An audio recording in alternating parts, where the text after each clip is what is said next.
민주당 김병기 원내대표를 둘러싼 특혜 의혹이 진흙탕 싸움으로 번지고 있습니다.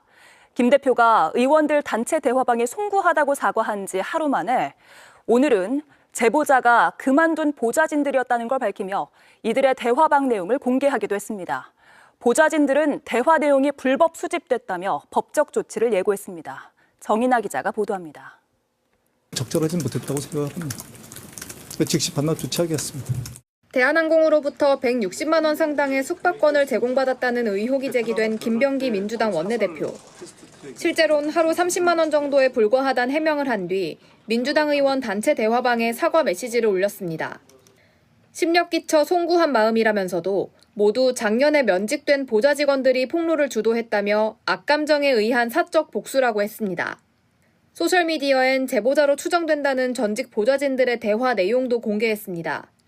보좌진 6명이 단체방에서 나눈 대화인데 김 원내대표는 내란을 희화화하고 여성 구의원을 도찰했다며 자신과 아내를 욕하는 내용도 공개했습니다. 김 원내대표는 작년 12월 이 대화 내용을 알게 돼 보좌 직원 6명에게 직권 면직을 통보했고 이후 보좌진들이 사실과 왜곡, 허위를 교묘히 섞어 무차별적으로 공개하고 있다고 주장했습니다. 이에 대해 전직 보좌진들은 김 원내대표 아내가 몰래 보좌 직원 계정으로 로그인해 대화 내용을 취득했다고 주장하며 법적 조치를 예고했습니다. 여기에 김 원내대표 가족이 병원 진료 특혜를 받았다는 추가 폭로와 그런 사실이 없다는 반박이 또 이어지면서 양측이 하루 종일 진흙탕 싸움을 벌였습니다. 이미 사과를 했지만 더 자숙해야 된다고 생각합니다. 그것을 탓하기 전에 의원 본인이 어떤 처신을 했는가 하는 반성의 계기가 상대 흠집내기만 거듭되고 있는 가운데 당 안팎에선 본질을 외면해선 안 된다는 지적이 나옵니다. JTBC 정인아입니다.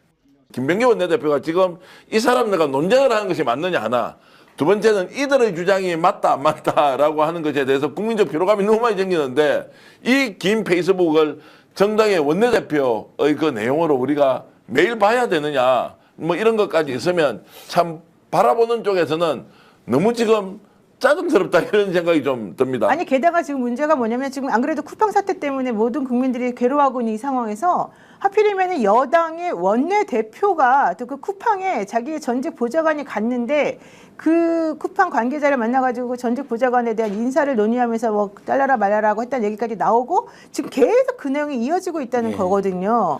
일단 제가 총평을 해보면요. 우리 국민들이나 당원이나 지지자들이 너무 괴롭습니다. 진짜 괴롭겠어요. 정말 성탄 좋은 기분 또는 어제 이재명 그 우리 강훈식 김민석 세 분 시장통 가갖고 서민들하고 정말 소탈하게 논의하고 지갑에 3만 원밖에 없어요 하면서도 어떻게든 오늘의 상품권 홍보하고 또 요크루트도 막 사먹고 하면서 했던 이런 뉴스를 다 덮이고요. 김병기하고 보좌진들하고의 이 두 그룹과의 개싸움, 칭찬 싸움만 지금 난리 났는데 하다 못해 자기 부하들, 보좌진들의 이제 텔레그램까지 어떻게 입수했는지 이것도 논란이 되겠죠. 당연히 굉장히 예민하네. 물론 저는 방금 다른 보좌관 이야기한 것처럼 저렇게 뭔가 배신 때리고 의리 없는 행위란 전직 보좌관들에 대한 행태를 지적하는 여론도 꽤 있어요. 저도 그런 생각이 있어요, 솔직히. 공익제보자이긴 해요. 공익제보자는 불법에 가담했다가 해도 공익제보자 되고요. 부도덕한 태도에 따라도 그 제보가 사회적으로 공익적으로 근거가 되면 공익제보 다 인정이 됩니다. 그래서 공익제보자가 아니라 함부로 말할 수는 없어요. 그러나 일반적으로는 그 사람들의 태도, 그다음에 그 텔레그램에 썼던 표현들 보면 문제가 많죠. 근데 문제는 그 사람들이 지적한 게 과장됐다 하더라도 팩트라는 거예요. 팩트예요. 그다음에 자기가 뽑았고 자기가 신뢰했고 자기가 관리하던 사람들이라는 거예요. 근데 무슨 문제가 있으니까 잘르긴 잘랐을 거예요. 단체로 자를 정도 뭔가 문제가 있었겠죠. 근데 어쨌든 그 전 과정은 정치가 관리를 해야 되고 소통을 해야 되는 과정입니다. 이렇게 문제가 낱낱이 터져나오면요. 책임을 져야 돼요. 그것도 원내대표잖아요. 집권 초에요. 지금 엄청나게 내란 세력 척결과 민생에 살려 올인해야 되고 그것 때문에 사람들이 얼마나 지금 신경 곤두세요. 저는 이미 김병기 원내대표님이 감당하기 어려운 국민이 됐다. 더욱이 오늘 그 보좌진들의 텔레그램을 이것도 전체가 아니잖아요. 일부 편집되었잖아요. 12장을 공개했죠. 더 심한 내용도 있겠죠. 바뀔 수도 없는. 근데 또 안 바뀐 내용에는 그 자기 가족 관련된 내용도 있을 겁니다. 근데 보세요, 여러분. 추정컨대 아들과 사모 이야기가 왜 이 보좌관들이 설령 뒤에서 욕을 했죠. 나쁜 놈들이죠. 그 자체는. 근데 왜 나오겠어요? 만약에 공과사가 구별돼 가지고요. 공무의 아들과 사모가 개입한 일이 한 번도 없으면 뒷담화도 할 수가 없죠. 뭘 개입해야 뒷담화가 되잖아. 네. 자꾸 거론됐다는 자체가 뭔가 섞였다는 거거든요. 저는 뭐 지금으로서는 최종 판단을 하지 않겠지만 오늘 내일 여론은 더 악화되고 있다. 그리고 사퇴가 불가피하다는 쪽으로 가지 않느냐. 국민들의 여론은. 일단 네. 저희 시민사단체도 그렇고요. 좀 네. 객관적으로 몇 가지 짚고 넘어갈 것이 네, 보좌관들 잘했다고 보기는 어려운 것 같아요. 아, 그렇죠. 예, 이 저도 사람들이 지적을 하고 있습니다. 배신한 것도 분명히 있는 것 같고요. 이 사람들이 텔레그램 내용을 보면 문제가 있는 언행, 제가 볼 때 이 얘들 일베야? 이렇게 싶을 때도 보이더라고요. 그런 부분이 있습니다. 그래서 이 부분은 이 사람들한테 결코 뭐 좋게 보기는 어려워 보여요. 그리고 지금 김병기 대표와 관련된 여러 가지 폭로 내용들 보면은 내용이 좀 결정적인 흠은 또 아니에요. 약간 좀 찌질해요. 그래서 그 흠집내는 수준의 사안입니다. 그리고 그 흠집내는 사안이 약간 언론을 타면서 과장이 되고 흥미 위주의 프레임이 작용된 것도 맞는 것 같아요.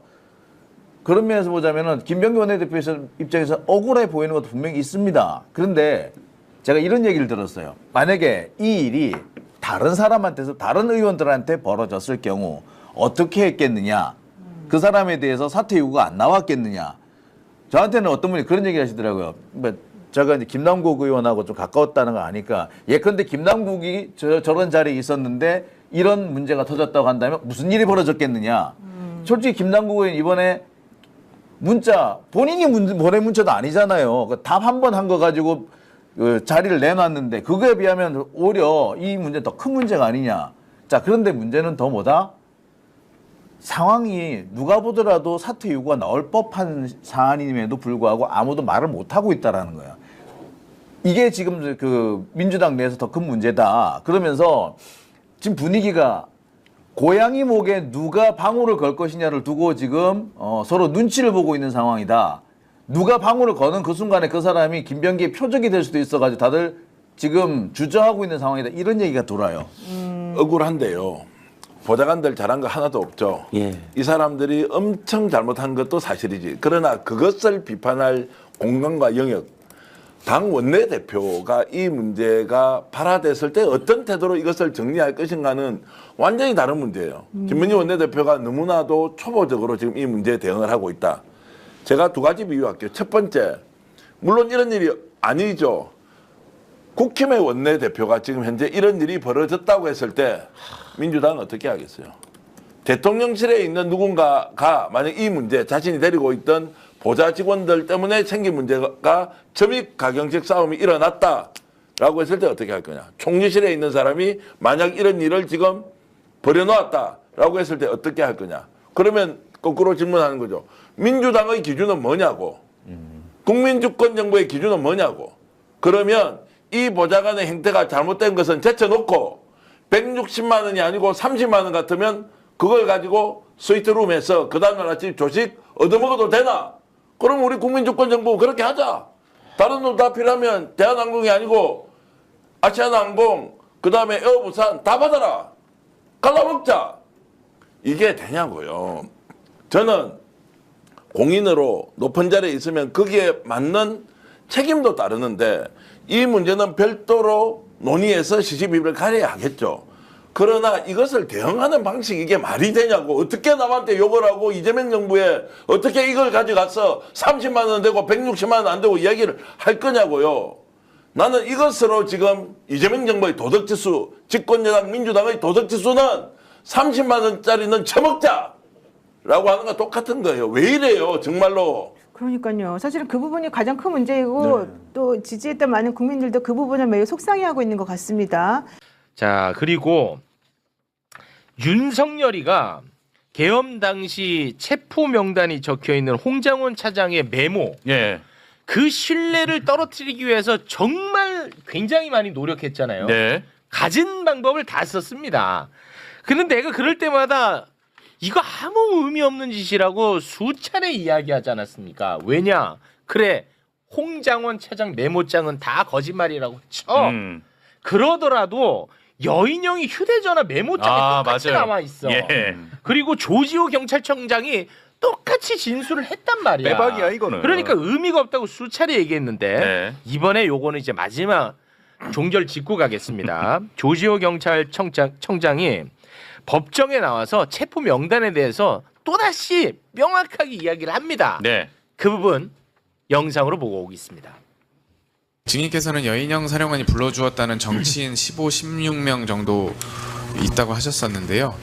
현재 기억나시는 분이 있습니까? 이재명, 우원식, 한동훈, 그리고 정청래, 그리고 제가 좀 약간 특이했던 거는 그때 저 이름 모르는 사람이 하나 있어서 김동현인가 그런데 저는 김동연 경기지사를 이야기한 줄 알고 김동연 경기지사 얘기하냐 그랬더니 그건 아니고 이거 판사를 얘기해서 김동연이라는 판사 뭐 그다음에 대법관 하시던 그분 하고 그 정도 기억납니다.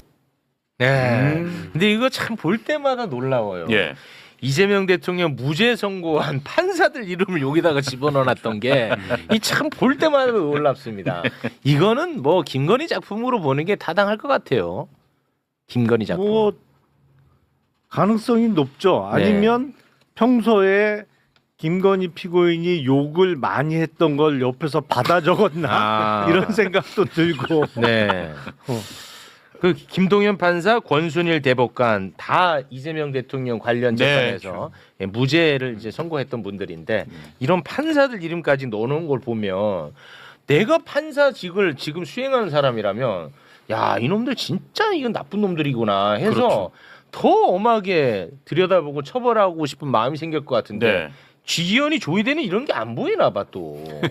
그러니까 사법부가 이런 지경임에도 불구하고 전혀 그냥 미동도 하지 않고 차분하잖아요. 그렇습니다. 그러니까 얼마나 어처구니가 없나라는 생각이 들고 최근에 그 장동혁 대표가 필리버스터 하면서 그냥 요약하면 한마디로 사법의 독립만을 외치다가 끝냈거든요. 네. 근데 사법의 독립을 그렇게 외치는 사람들이 그렇지. 윤석열은 또 외치고 있는데 그 윤석열이가 판사들 잡아가지고 맞아요. 뭐 어디 보내서 뭐 어디 뭐 해외 유학 보내줬을까요? 아, 그러니까. 잡아가지고 이제 고문하고 정리했을 그렇죠. 그걸 획책하고 메모 명단까지 나왔는데 그건 또 얘기를 안 해요. 그 희한해. 이건 정말 국민들을 우롱하고 있는 거 아니냐 그런 생각이 듭니다. 자 그리고요 이 한동훈 좋아하는 사람들은 이거 오늘 좀 꼭 봤으면 좋겠어. 계엄 실패하고 민간인 신분이던 노상원이 계엄 실패 수습 방안을 세웠던 것 같습니다. 아 계엄 이후 실패한 이후의 계획들. 그러니까 계엄 전까지는 계엄에 대해서 노상원이 다 계획했고 실패하고 나서도 실패 수습 방안도 노상원이 했던 것 같아요. 네. 그런데 노상원이 세운 그 수습 방안이 실제로 실행이 됩니다. 아 그 계획대로요? 실제로 됩니다. 12월 4일 계엄이 실패로 끝나자 김용현하고 노상원이가 수차례 통화를 하는데 그 통화 내용 중 일부를 좀 소개해 주시죠. 자, 김용현이 노상원에게 이렇게 얘기를 합니다. 망했다. 애들 다 철수시켰다. 다 내 탓이다. 수습 방안 세워서 대응해 나가야겠다. 네. 이렇게 얘기를 하거든요. 이렇게 이야기를 하거든. 예. 이 이야기를 듣고 노상원은 바로 수습 방안을 세웁니다. 네. 그 수습 방안에 대해서 노상원이가 경찰에 아주 구체적으로 진술을 했거든요. 그 수습 방안 소개해 주시죠. 자, 탄핵안이 상정이 될 것 같은데 국회 본회의에 그러면 국힘 이탈표를 방지한다. 그리고 윤석열이 대국민 기자회견 통해서 사과한다. 그리고 김용현 1심 선고가 내려지겠죠? 예. 재판이 넘겨지면 그 선고 후에 김용현이 항소를 포기한다. 그럼 형이 확정되지 않습니까? 그러면 윤석열이 사면권을 행사해서 김용현을 사면해준다.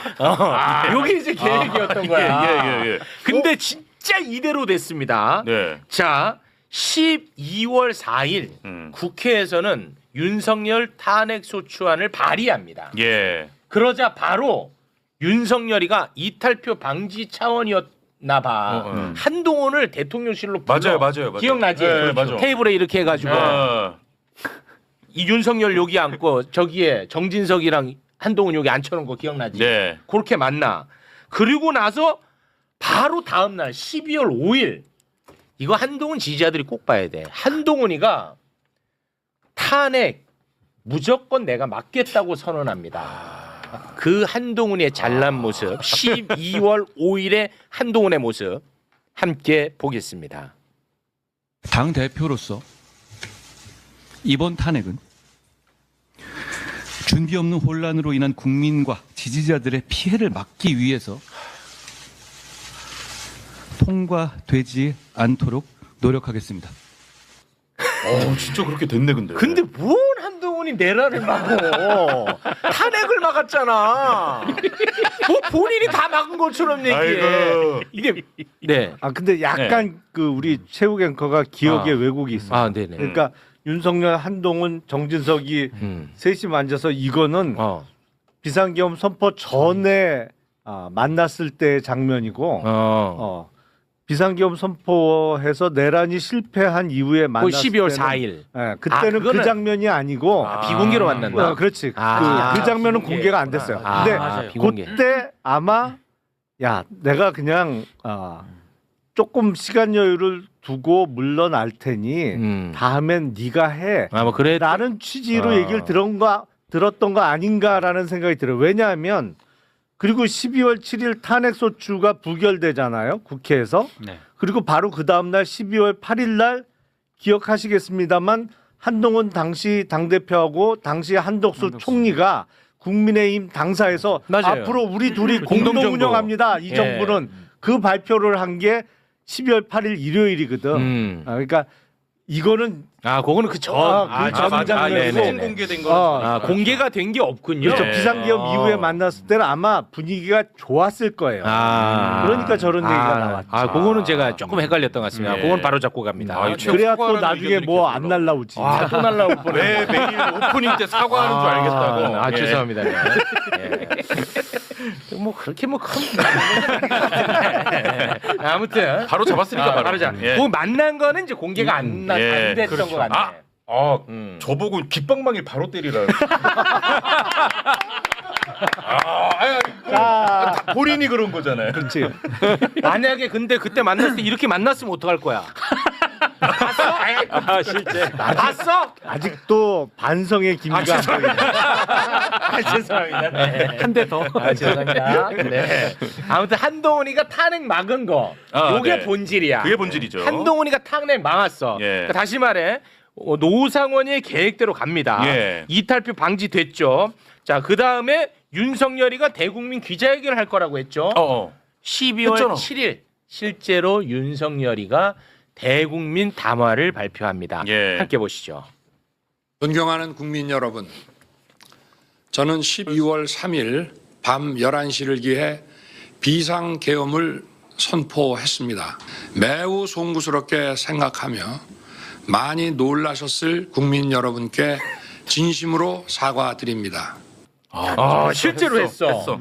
그리고 12월 7일 탄핵소추안을 국회 본회의에서 표결하려고 했는데 정족수 미달로 무산이 돼버리죠. 맞아요. 실제로 무산돼 버려요. 12월 7일. 그리고 바로 12월 8일 김용현이가 지발로 검찰에 가는 거야. 그러니까 노상원이가 이야기한 그대로 이루어진 거지. 그대로 된 거야. 와. 아니 지금도 저 시나리오대로 일부 진행되고 있어요. 뭐냐면 일반 이적죄로 기소된 부분 있잖아요. 왜 북한에 드론기 보내고 그렇습니다. 막 이래서 북한에 어떤 반격을 유도했다는 부분에 대해서 지금도 저들은 당시 대통령인 피고인 윤석열은 전혀 몰랐고 밑에서 김용현 맞아요. 장관이 다 알아서 한 거다. 그렇습니다. 이런 입장이잖아요. 김용현도 그렇고 윤석열 피고인도 그렇고. 그렇습니다. 그러니까 저 시나리오의 일부가 지금도 실행되고 있는 거예요. 그러니까 이른바 김용현 피고인이 혼자 독박을 쓰고 탄핵소추가 국회에서 통과 안 됐으면 현직 대통령이잖아. 그러니까 저 시나리오로 가려고 했던 거지. 김용현만 사법 처리가 되고 맞아요. 1심에서 그냥 빨리 확정시키고 사면 복권해주는 시나리오. 그래서 나는 이거를 보고 나서 그 김용현 재판 장면을 이렇게 또 생각을 해보니까 김용현이는 별로 안 까불고 가만히 있더라고 보면은 변호사들이 까불지 예. 김용현이는 아유 빨리 진행되고 난 사면 받아야 된다. 사면의 꿈. 아니 그랬던 것 같아. 아 그러네. 그러니까 이 기본적인 틀이 저는 한동훈 전 대표도 다 알고 있었다라고 생각을 해요. 네. 그러니까 이게 자꾸 이제 빠지는데 제가 매부쇼에서도 한번 언급을 해드렸는데 작년 12월 4일 오후 2시에 네. 당정대 회의가 열린다니까. 맞아요. 네. 그때 거기 한동훈 갔잖아. 나경원 다 들어가거든요. 네. 맞아. 그때 무슨 얘기가 나왔냐면 보도가 되긴 했습니다만 군하고 경찰한테 책임 떠넘기고 김용현한테 일단 책임을 다 전가하는. 네. 근데 이렇게 해가지고 나중에 어떻게 해결을 하려고 그랬나 보니까 노상훈은 사면권 행사해가지고 김용현 풀어주는. 그렇죠. 그러니까 이때 아마 당정대 회의할 때 틀이 좀 마련이 된 것 같아요. 네. 저는 진짜 12월 8일에 김용현이가 자기 발로 갈 때 예. 당시에 그냥 혼자서 생각한 건데 야 얘는 왜 저렇게 자진 출석할까? 난 그게 좀 궁금했거든요. 예. 근데 이제 뒤늦게 알려졌는데 그때 막 검찰이랑 전화하고 네. 막 난리 쳤었잖아. 근데 맞아. 이 계획이 다 있었던 거야. 그렇죠. 이 계획이. 나중에 이제 사면 받으려고.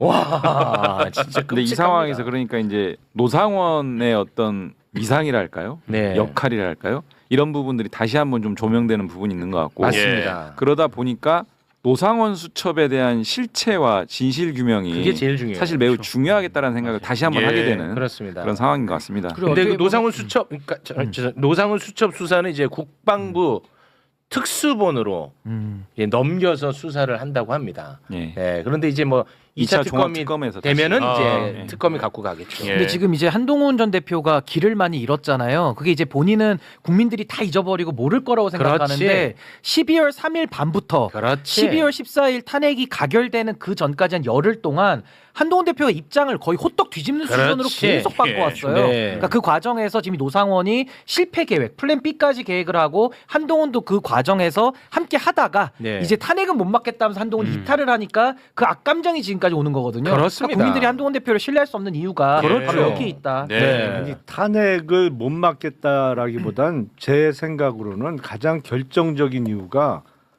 정권을 물려줄 듯한 태도를 보였는데 돌아가는 게 그게 아니야. 또 속이는 이게 사실은 다음엔 네가 해라. 야 나는 어차피 이거 다 틀렸다. 비상계엄 선포했다가 망가졌으니까 다음엔 너 해라. 하는 줄 알고 했는데 설레서 잠도 못 잤어. 이게 뭐 며칠 사이에 보니까 야, 내가 언제 그랬냐? 뭐 약간 이 분위기로 맞아요. 돌아갔거든. 맞아요. 그러니까 네. 그 두 번째 주에는 그러니까 바뀐 거죠. 한동훈이 뚜껑 열려가지고 바로 탄핵 밟아버린 거거든요. 그 다음 주에. 그러니까 그 12월 7일 이제 탄핵 소추 표결이 이 불발로 되고 그 미성립됐을 때 아마 이제 윤석열이가 그때 야 요거 잘하면 요거 되겠다 요런 이제 희망에 부풀었고 그 희망이 한동훈한테 전달이 된 것 같아. 그러니까 한동훈이가 야씨 이거 이상하게 흘러가네. 다음에는 야 이거 막아야 되겠다 했던 것 같아. 지금 보시면 윤석열이 저렇게 거짓말을 많이 하잖아요. 상식적으로. 그러니까 한동훈한테도 거짓말을 했겠죠. 너 줄게. 했다가 또 말 바꿔버리니까 한동훈이 그냥 뚜껑 열려가지고 바로 그 다음 주에 탄핵을 밟아버린 게 실체 아니겠나. 라는 생각이 공동 기자회견했을 때 한동훈이 제일 부풀어 올랐어요. 정권을 입수했으니까. 근데 내가 보기에는 오늘 요거는 소송감이다. 요거는 들어올 것 같다. 꽁트였습니다. 일종의 꽁트. 재밌었죠? 일종의 뇌피셜. 어쨌든 그 추측 부분 다 걷어내고도 이 탄핵과 관련된 이 반대 입장들을 이제 이 표명한 부분이 하나가 있고요. 그 다음에 이제 한덕수 당시 총리랑 공동 운영하겠다라고 하는 그 대국민 기자회견 한 부분들도 있고 이런 부분들은 부정할 수 없는 팩트인데 그렇습니다. 사실 계엄 직후에 계엄은 잘못됐다라고 이제 어나운스를 하긴 했지만 그 성격 규정에 따른 일련의 조치들을 당시 여당 대표로서 먼저 선도적으로 했어야 되는데 그렇습니다. 했던 조치들이 확인된 것만 이런 거거든요. 탄핵 반대랑 공동 운영. 그러니까 결국 윤석열에 대한 책임 추궁이라는 건 완전히 다 빠져버린 거고 네. 자신의 정치적 어떤 이익만을 쫓아간 거기 때문에 정확합니다. 이건 도저히 용납이 안 되는 거예요. 그런데 이 그렇습니다. 부분들에 대해서 한동훈은 지금까지도 이런 방구가 없어요. 없어요. 자신의 잘못에 대한. 예. 저는 이 부분들은 있는 팩트 그대로기 때문에 그렇습니다. 피할 수 없는 부분이다 이렇게 네. 생각합니다. 그러니까 저는 이 타임에 이용우 의원님한테 발언권을 주길 잘했어. 이렇게 우리 편을 끌어들여야 매를 맞더라도 우리가 좀 믿을 구석이 생기고 현역 국회의원은 우리 편으로 끌어들여야 돼. 뭐 이렇게 혹시 그 지금 정보통신망법 개정안 통과에 대한 비판을 이렇게 우회적으로 하고 계시는 거 아니에요? 아니요. 네. 아니 왜냐면 한동훈 전 대표가 조금이라도 걸리면 맞아요. 사직구장 그걸로도 걸. 아니 그러니까 네. 당대표 법적 시절에 쟁송을 국민의힘이. 네. 자주 하기 때문에 그건 내가 맞습니다. 드리는 말씀이에요. 네, 그 말은 맞는 말씀입니다. 네. 그래서 저는 진짜 항상 궁금한 게 한동훈이라는 정치인을 지지할 수 있다고 봐요. 근데 한동훈 지지자들은 예를 들어서 윤 어게인이 한동훈을 지지한다. 나는 이해가 가. 윤 어게인이 한동훈을 지지하면. 그 세력들이. 근데 네. 예를 들어서 내란 청산을 원하는 사람이 한동훈을 지지한다? 나는 이거는 이해가 안 가요. 그렇죠. 이해 가요? 말이 안 나 가죠. 이해가 안 가 그게. 네. 그래서 네. 지금 한동훈 지지하는 분들은 어떤 성향의 사람들인지가 나는 이게 분석이 안 돼.